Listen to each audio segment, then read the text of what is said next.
Nous sommes dans un siècle, pas de liberté, mais de libertinage. Où tout le monde a envie de faire ce qu'il a envie de faire.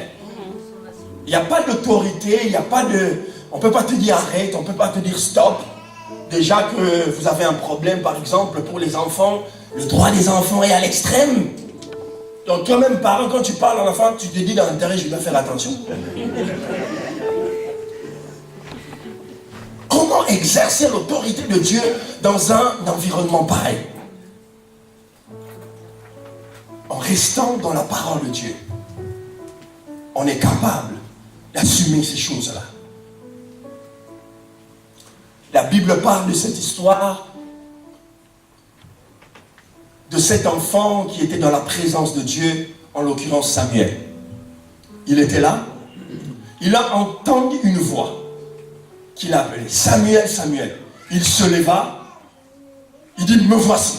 Lorsqu'il réagit par rapport à la voix, en réalité, il réagit par rapport au son. Parce qu'il ne sait pas qui l'a appelé. Parce que s'il avait compris qui l'avait appelé, il n'allait pas courir. Amen. Mais son geste est révélateur. Il court auprès de Élie parce qu'il sait que dans l'environnement où il est, le représentant de l'autorité de Dieu, c'est Élie. Écoutez, il faut arrêter ces choses-là. Dieu me parle. Dieu ne va pas te parler plus que ton pasteur. C'est faux ces choses-là, c'est le diable.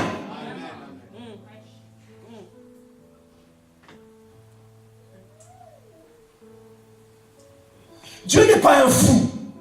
Il établit les hommes pour perfectionner les saints et en même temps il établit un groupe de gens pour que ces gens-là servent des contre-pouvoirs. Dieu est ordonné.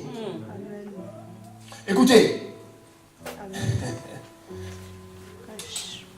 toutes les nations ont bâti leur notoriété par des choses. Si vous allez en Suisse par exemple, les Suisses ont bâti leur notoriété sur les montres et leurs comptes bancaires, enfin leur banque célèbre, où le secret bancaire est de rigueur, bien qu'on essaie de changer.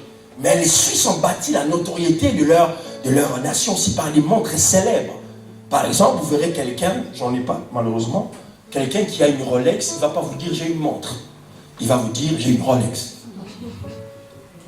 Parce qu'on ne porte pas une montre en réalité quand on a une Rolex, on porte la marque là. C'est pareil pour les Allemands. Les Allemands bâtissent sur leur économie, mais dans leur savoir-faire, c'est les voitures. Lorsque quelqu'un